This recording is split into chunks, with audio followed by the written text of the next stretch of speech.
and the salad that is a mahenia no Muslim ni fono.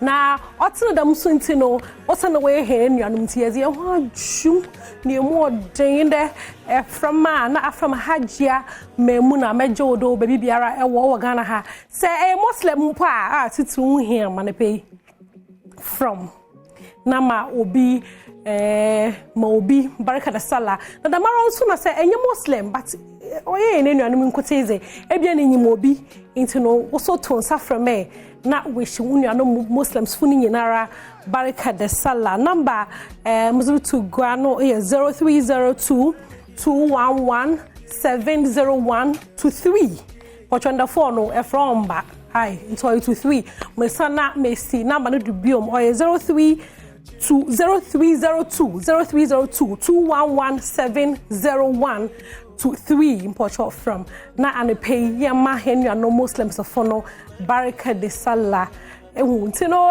maybe lines na tum, Morcha will call, so no, Mocha will call no na, or so that Mutana Zeka crab mizamo, and the pay and Cassa fabrics, chima, fabrics, papa paz, on your cassa bebre, debbie, and your friend about chimre, Mamsharazi. As non custom put him on the coro when you say, Cocotas, the pan, seed, want to say, Nimpanetas, 1 word or cassa bebre. You're fine. As I never told was a bola goods crowd to coffee. No, so they say, but do want to say Nipo Chrono, on Cassa Baby house, they don't there, has never told where I come up papa, and so no, and Cassa fabrics, what your ma, fabrics for papa's, a jedamwara, and that one more be. Into no, say a pair fabric size, the Baka, some nice kaftani be an ag, but the be shirting fabrics for women, impono, Muslims for the one birthday. Na say inya fabric papa bi pa Erisha's ako moxa kama pa into no and Casa fabrics and na mortona mo ane pay botum na ahwehwe hon wa Accra matter this bookshop hon ma na ohona what was shop number na C403 botum na afro hon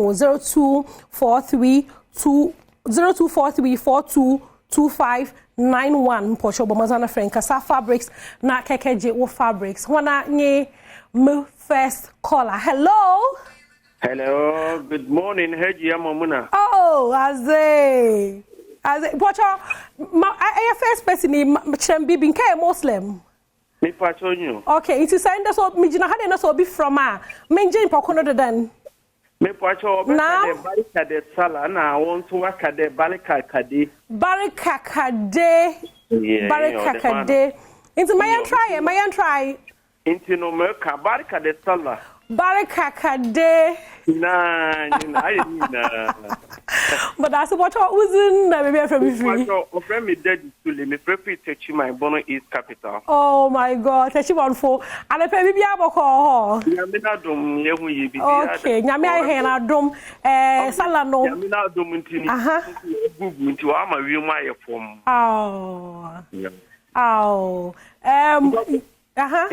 Maudin kind of Incha Odikabe one Casa Hagia Mamuna. Thank you. Also, a being Midoba Kumase. Mr. Midinechi, Oye Jumo KMA, Nanso Michiano, and Anope. Okay. The man I'm moving free, my father, Mr. Kalim, you are fair baby or Uncle Found Nima Mini Ebusiani in Amichiawan. It's not why a man Casamido, as a Falida Ishmael, only ni Papa ni Mame. Me when free Islamic Commission ebusiani nyina wo techiman Ghana kabuku nyina won TV me da sene ekwanya maso me da se papa dem kofi ababu honizi nyina no mo bonyuma mo hwan mo ozetwa na so sende nde e da so nkokra o wa he nyina he na brabo ma mo fa me na scholar Jimai ma hello Aja Mamuna ni. Etapo. Barika de sala. Barika kade. Hey, iti no from free fa. Because every new abremo. Okay, new abremo ko ade pe ya. Me pa chan. Okay, yeah, na you one can had is in Makacho the weather no ayo cool. The man not say when you abremo hono me pa chan, yes, ayo cool. Okay, mata sinti ade pe hwana no na pe de wish one barika de sala. Mame Reshimia ambassador Chasoredu incoming MP ewo new Abrim North. And I me dofu papa ya bonsi e onu tu new Abrim. Still away. And a Muslim phone na and I me sister Dora ni Lydia Fowa. Doctor so nyina mu tie Oh. mi auntie you sa on the wa cry o tie o pa mi mo bibia badika de sala sister fa ti oye kokwa awia. Maso mudase bebre hwe mo tin de anepe baby anyi ha ITC imobi oye Muslim and imobi an nwo je zo record no ho ampocho frɛ no don fa na free no to Adom TV because anepe baby a Adom TV ha de hen na yenyi Muslims fo no yenyi recha bom zon inte no anepe mama ho na nyu ajedodo ye be za sawo ya bonyompa na ya enjoy ye ho ma mo fa Mary free takrade. Hello Mary. Hello Mary. Hello, good morning. Pocha from me fitakrade. Pocha kese fitakrade. Okay. Baraka kade. Na anepe hwana na pede mo baraka de sala. Pocha mpala me mama da fo Mohammed. Baraka de sala. Okay. Pocha mada. Hey, Mary also mo do fo baraka de sala. Na ina takrade get esia de boa. Hey, my family next caller. Hello. Hey, mo for then. Me the auntie Lizzie, but me Muslim name Mohalina. Hey, I'm not to do. Mohalina. I come up Christian, but because of my relationship with Muslims, I'm Mohalina.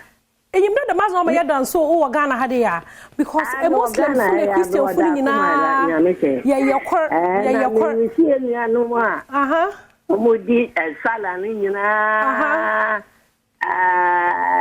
baraka de sala sala we see o nyina okay sasa mi teacher ni ama tire Muslim for there pa nti na me Muslim teachers go Tia wo bunyina nyame hira wo bia nyame hira waso Bible so ayama nyame hira wo bia nti bonyoma mo tiranfo nyina na muhalid no waso maranyen ama abilonzi hwehwanyom no because then no obaya saudi na azida American da no so no stories so hono bezbo fomo nti no want na say because some bebre code da manka bibi kura bayem ai nti no maka da stories nyam da cho no so no na yerefa yam nua no Muslims fo no yes one lufrum awanya Muslims so akwanya da ho butum na afra mamfa Mr. Nobody. Yeah. Hello. Me da wa fe. Hey, mo tun ka che pa o. Me free kroboduma fe na ye fra me tell nobody ma wo sa dindi Yakubu. Yakubu baraka da sallah. Baraka de. Okay. Ite mutane na Hausawa na gode muku yau ranar sallah Allah ba ku grima Allah ba ku kudi komi na ku ebida duka Allah ba ku Muhammadu Bawunia Allah ba shi komi ne ke so Allah ba shi mesre min yarmun kremofo nya ko pomo mo awon di omo bibia ene dey awo kroboduma fe ni somanya yesra nkola no youth no omo moto no amudi ye dede no yesra mo omunya abotre fife na ye enije da ewo Muslim na when ye the whole world and the whole Africa Muslim and a Christian aye baako me ye Christian me commented this but Muslim omu ye good ye na ye baako na ye nsum na be ye no ho asamara bye bye or Ghana happy in Muslims wotum go rasori dem Ghana happy in a Muslims wotum go ta konya kra Christians what do asori dem ma me kechiro Ghana pe into no say share unity o krom hades na oye up to standard papa no asama wo we bisa nyuma ho no do so ye papa maka show the stories no zemo bebre wa ha mazibo twitwa na nso no osa na nyimpa na wabo ho ni zino do so ni ntino mami yi wono nyomomo na wontwa hona na ase muriba sisi a tenyumi erije henenwa na yerizi salada hene yenuanom Muslims fo no wonya sam kwakra ba inde eye hene birthday sonko mama we birthday itino yeji henenwa ankasa oya fishia sonko pa zama henuanom Muslims fo no nanso no Franco Trading Enterprise chairman of mobile phones papa paze accessories near electronics epebiaze agida wa agi Ghana has agida wa we chairman agida wa into no Nokia Samsung iPhones smart TVs tabletop fridges and Franco air condition papa paze agida wa and that when you biza amount to say per chest freezers another per fridge another mpono washing machine CCTV cameras was they got you Franco Trading Enterprise eko hono krobata na zo bebre wiaza funding na eko Ghana ha de baby a ebenya one branch kro honom na akwako pem na so no ebia na erihwe one brand so wombo ho number mo ama se kudu honoma etum na afro hon na wache obe ma wo area pe kra e wo no nti phone was 0246422338 another be phone was 0555939311 but mazana for Franco Trading Enterprise for na kekeje wo mobile phone na accessories papa electronic device be pe bia so no wo bi e wo ho no me wo phone caller hello Adia Moemuna. It's Apple. Barika de Sallo. Barika Kade. Move watch our fraud and then from me for him. This is Belly, Mikasa Kumasi. Hey, Kumasi Boko. Okay, you know, so one can have today, Susie. We know I cool. Muslimina, Baraka. Ayo. Yeah, me back, me face, me be call. Ofi Dubai aba wasawaba manbaraka da sallah misiya ade bra miniru okapra gya kumasi manbaraka da sallah ne bra umar baraka da sallah ne mabra yakubu baraka da sallah ya muslim na da nyame amma papa ma ko se free mi ka se free boas obwas boko okay na ana pay ana pay barka da sallo ina da ana pay we ma yaku okay ana pay me man pepe ye prom fum barka da kede ana pay me man ye ni anu me na barka da sallah okay mana woli di sallah na ye Christian free na ya adoko okay intano pay ni na ye nwachi na yin nti aseye ya no de ye hweye na yin right be da pa da worbo ahweye no dom pocho yeri ji na nyina na yeri care de wara kasa nyimpa na wara kasa wo a duty of care osada wara hwe wo ye o very necessary obi mbo hwe wo ye mo wala na ebo hwe wo ye wara kasa wo a duty of care nti no ze be ye bia obaka fasa ma bro bia pocho twu ho firi ho ai nso no ebotum na nomba membo dam na chokonkron ne kelse no membo nti no nso no ebotum anom ba bomozen de eronkobo de ma na driving nso no oto won ba sen kanka kra obia bokwekodu ni fie pepepe basa ye bia no wonka dem obia ye maze merka ye ni de bi inde ye da ogina ho masomdwe so na se hwe muslim esum no kra na asomdwe eye bibi ohia won papa for muslim som no ho won was stand for peace in so no enda no peace nkote ewim asset standard na mahen homa yengina ododa ma na baby anya asomdwe kanka da mama yenzi da mara na yeboko round am mizmubo kakra bay mroko makaje masala rice na maje masala meat na american da no enda for me na me emotions no aye a roller coaster say obi ka da roller coaster I dokoso no abofom na ka my careful cry na ka high blood pressures who be set in because end that confusion ye basa pa it was social media do confusion ye basa pa no bi say there abon komo na me ba twetwe me nyima senyim junior pope a Nigerian actor otwasene na Nigeria no twa nesene na ebo hwe nesene pa say pedes bibi care pa no sene bi ojo obi nige na oye one good actor kofu don ye papa personally minyim na ze na so no enjoy the movies papa Junior Pope Oduwondu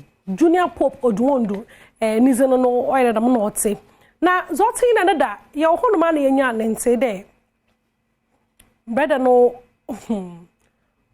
why nyamiza na mepede ye hwe the events or wind up kosi the point no ya wo honum na ye hu de why a post of self na kasa why a post on social media na otna insu do wo che insu no oye insu ten to ye river na otena do no na nya na kote na otena do onye other people na onye won wo boat ni mu na wotena de mu insu no do na insu na wotena do no na ori ye video oreka de mpo no ene ma me na bakwar mpo no owomba meinfo e basan a wosusa na so no won hwa Rexka wo take as actors the Brehen movies.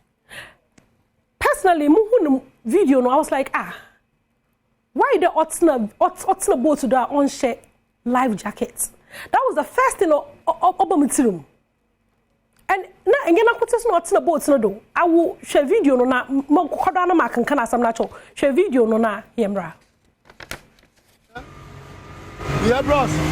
Don't leave me there, bro. No guys. Over the love. Don't leave me there, bro. No. Don't leave me there, bro. I got 3 children. I be go raise them. I got 3 children. I be go raise them. Bros, I beg. Oh Jesus, what is this? Bros, I beg. I beg. I beg. I got 3 children. I be go raise them. I beg. Take a small. No, like this is a risk. Swag Nation, see the risk we take. It's okay like this, I beg. Don't speak. See the risk we take, people, to entertain you. Live on direct on River Niger. Whoa, whoa. Oh, whoa. This one that they hit under. You don't go boss, Abby. Swag Nation, the lie. Oh, my test I don't come out, though. I'm not joking. The risk we take to entertain you. I am begging the captain that I'm the only child and I have 3 boys, I'll raise them. Yes, so Captain, God bless you. He don't come down with the speed. Yes, no, this is okay, Mama Casa Mincho. I'm not Casa Mijine. You may be a crew at the end of the day when you may be on for enjoy our way. And Mum Sikada no more cry, won't try. Like no matter what. Mon try. If you keep coast, canopy walk. Manan told that. There be mommy. There be. Mon father that. Because there's a first time. Obi for mother that. There's always a first time. It is said Mukocha Sena. Wow, Bonami Sylvia. Nine. Wasu nyame show bebre balka da sada kese onko emfa mo yenkura na yentenwum no na muntwa mo hombra sisia na wo miska na wo say for wo sa she lion anu ma na wo sa she lion anu because you trust ne you take risk am all fans. But what happened there? Hey masa nti nkwa pa na nkofuti za agweda man enkwa azo wo fan nkwa life Benant no quiz our. When you say, post video you no. And chat in an Insta blog. On a first, or Babacade, or Yazar, boats none of what's no na. Was a chat movie no. When you say there, boats no a capsize. What kind of BB a capsize that the boats no well put to? I'm one more soon, we will blow boats no drinking arano. What on soon? Ne imom. Na ibinum sha life jacket into the mukofo no won ho so na so wonu na won sha life jacket no am you ka say Junior Pope odu wondu oka ho no waton sunu mansunu afa wan na za oye arehu wo yi nyina ho nge de wo bon wozin wo kanyi no wonsunu mo bai na wozin fi insunu mo bai no wa fa na nko hospital wozin fi insunu mo bai pe no was washed, we're checking, well. You know, was no call mortuary. You could do mortuary, honum no. Now, my point, because what's the face on the bed? Now, because the woman first aid. What put home no cocodo, what home no cocodo was no call mortuary the way. Was no codo mortuary no. Mortuary mana was it if you kamanan, another was it immune kamanan. What's there be in your phone? Oh, we want for no call. What's the one much man is the Debbie? Oh, we want no call. And a woman brain to a bedo. Ampara was no call to who the original home. I mean, you can say, what don't come. It's a your pen, come, your prayer who can your post. Oh, rest in peace, no. Not here any may was it. because wasama bankom na wasama bankom no ye da hwan yet no yet the wasen wewu reason being that sorry no nan cause was no call hospital was no call shrine do ukogunsa hwe susu maze wo ho pa but azibi wo ho a azibi wo ho a but the story ne besi ha but the story because one bank kakra maybe e basa me fun kakra me basa me ye sure the payings no obenya 12 years me de besi ho na